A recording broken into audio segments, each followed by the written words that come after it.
તો પાટણના રાધનપુર ખાતે ભારે વરસાદે વિરામ તો લીધો છે, પરંતુ વરસાદી પાણીનો નિકાલ ન થતા મશાલી રોડ પર જળબંબાકારની સ્થિતિ સર્જાઈ છે। મુખ્ય માર્ગ પર પાણી ભરાતા 15થી વધુ સોસાયટીઓના રહીશો પાણીમાં ચાલવા માટે મજબૂર બન્યા છે। મશાલી રોડ પર આવેલા શાળાઓ તરફ જતા બાળકો તથા તેમના માતા-પિતા માટે પણ પરિસ્થિતિ જોખમી બની છે। પાલિકા ગટરની નિયમિત સફાઈ કરતી નથી, જેના કારણે પાણી ભરાવાની સમસ્યા સર્જાઈ છે। તો સ્થાનિકો માંગ કરી રહ્યા છે કે રાધનપુર મશાલી રોડ પર ગટરની યોગ્ય વ્યવસ્થા થાય અને વરસાદી પાણીના નિકાલ માટે તાત્કાલિક પગલાં લેવામાં આવે। ગોકુળપુરા અમીરપુરા જે વિસ્તારનો જે રસ્તો છે ત્યાં અત્યારે હેડવાની સમસ્યા એટલે અમારા કનસીબ ભાગ્ય છે, એટલે અમને વારંવાર આ પાણીમાં હેડવું પડે છે। આની અંદર 3 સ્કૂલો આવેલ છે, એક વલ્લભનગર પ્રાથમિક શાળા, મુરલીધર નવનિર્મિત સ્કૂલ। કોઈ નહીં ને તો 1500 થી 2000 બાળકોનું ભવિષ્ય ચૂકાયેલું છે। પાણીમાં હેડી જવાનું, ગંદકીમાં ચાલવાનું છે। જે ગટરો છે એ આરએમબીમાં આવેલી છે અને એ ગટરોની સાફ સફાઈ દર વખતે ચોમાસામાં જ કરવા આવે છે।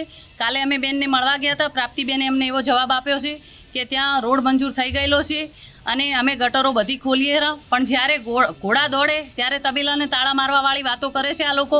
અને અત્યારે આ વિસ્તારની પબ્લિક એટલી યાતનાઓ અને તકલીફો ભોગવી રહી છે કે પારાવાર મુશ્કેલી પડી રહી છે।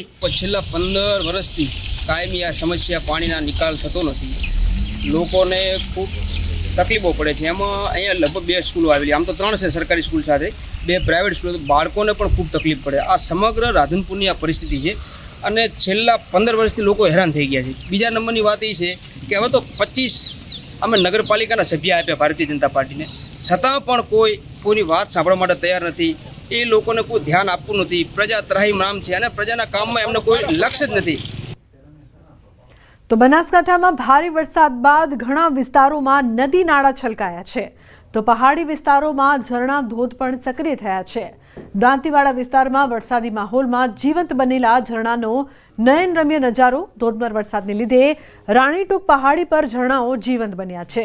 તો રાણીટૂક પહાડી પર ઊંચે છે પૌરાણિક મહાદેવનું મંદિર। રાણીટૂક દાંતીવાડા વિસ્તારનું છે પર્યટક સ્થળ। તો જેસોર અભયારણ્યમાં એક સાથે 3 રીંછ લટાર મારતો વિડીયો પણ વાયરલ થયો છે।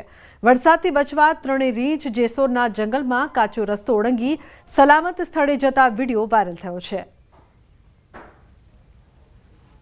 અન્ય સમાચાર, રાજકોટથી વેણુબે ડેમ ઓવરફ્લો થયો છે। ઉપલેટાના ગઢેધડ ગામ પાસે ડેમ ઓવરફ્લો થયો છે। ઉપરવાસના વરસાદથી 1428 ક્યુસેક પાણીની આવક નોંધાઈ છે।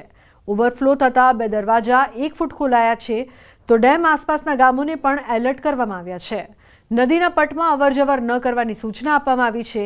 ઉપલેટા શહેર અને 12 ગામોને મળ્યું છે પીવાનું અને સિંચાઈનું પાણી।